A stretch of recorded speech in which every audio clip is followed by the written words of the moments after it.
Observe attentivement comment les gens te traitent chaque jour. Tu finiras par voir une vérité qui dérange profondément. Le respect que on te porte, naine, a strictement rien à voir avec ta gentillesse, ton éducation, tes valeurs morales ou ton intelligence. Il repose uniquement sur ce que tu projettes comme pouvoir, comme inaccessibilité, comme capacité à exister sans avoir besoin de personne.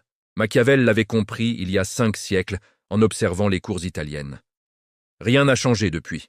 Les relations humaines suivent des lois invisibles mais impitoyables. Celui qui les ignore se condamne à être utilisé, manipulé, piétiné. Au jour, oui, je vais te montrer 3 modes de vie concrets qui transforment radicalement la façon dont on te perçoit et te traite. Ce ne sont pas des conseils gentils. Ce sont des observations froides sur le fonctionnement réel du pouvoir entre humains. Tu peux les appliquer ou les ignorer, mais après ça, tu ne pourras plus dire que personne ne t'avait prévenu. Pourquoi certaines personnes traversent la vie sans jamais se faire marcher dessus, tandis que d'autres, tout aussi capables, se font constamment écraser? La différence ne vient ni de la chance, ni du charisme naturel.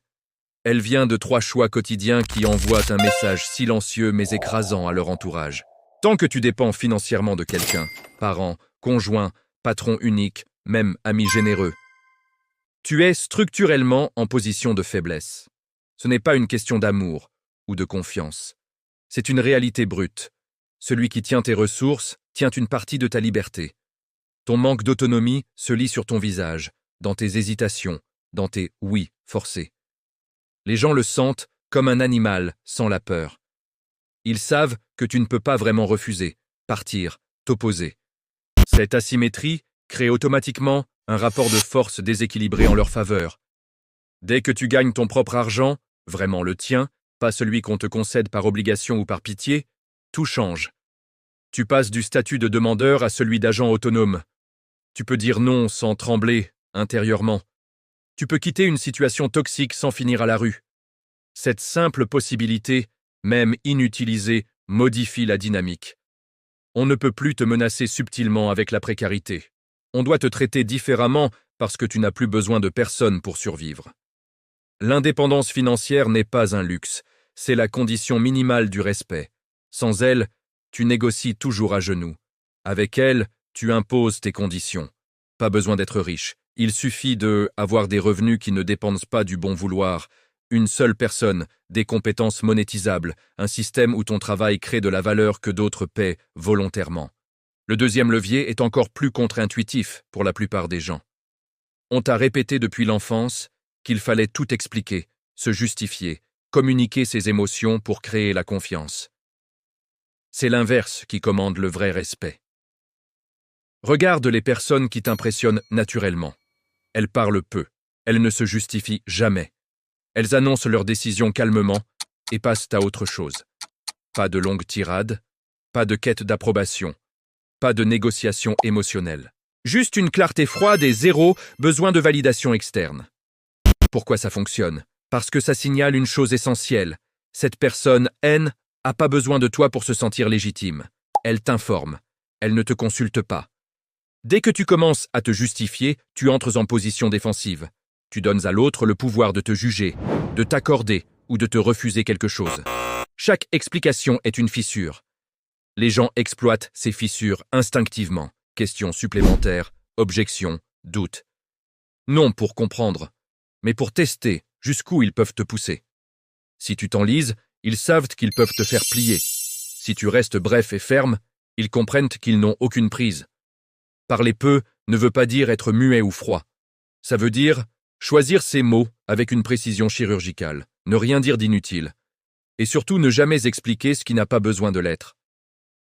Un simple « non » suffit. Pas d'excuses alambiquées, pas de scénario. Les gens respectent la certitude bien plus que le doute, la fermeté bien plus que la supplication.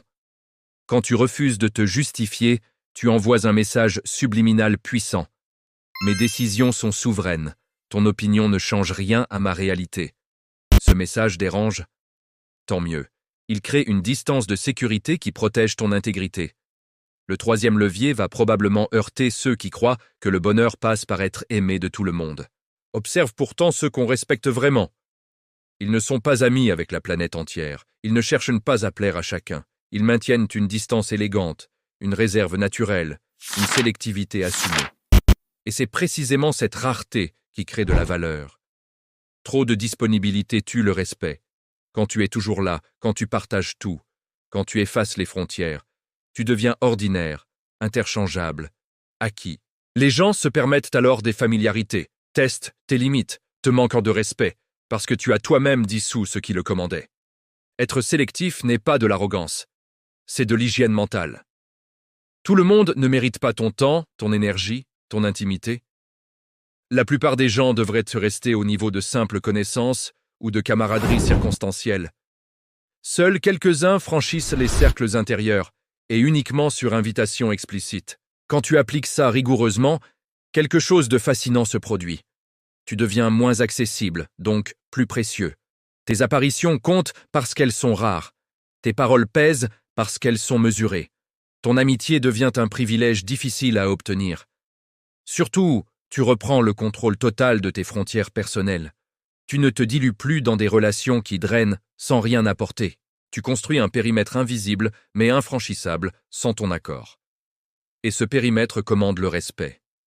Ces trois réalités, autonomie économique, paroles rares et absence totale de justification, sélectivité radicale dans les relations, ne fonctionnent pas isolément. Elles se renforcent mutuellement. L'indépendance te permet de parler peu et de choisir tes proches sans peur. La retenue verbale projette une force qui facilite ton autonomie et légitime ta distance sociale. La sélectivité préserve ton énergie pour bâtir ton indépendance et réduit drastiquement le besoin de te justifier devant des gens insignifiants. Ensemble, ils forment une forteresse personnelle. Pas une forteresse agressive faite de confrontations, mais une structure subtile, basée sur le retrait stratégique, l'économie de moyens et la clarté des limites. Tu n'écrases personne, tu te rends simplement intouchable. Le monde ne te respecte pas parce que tu es gentil, intelligent ou travailleur.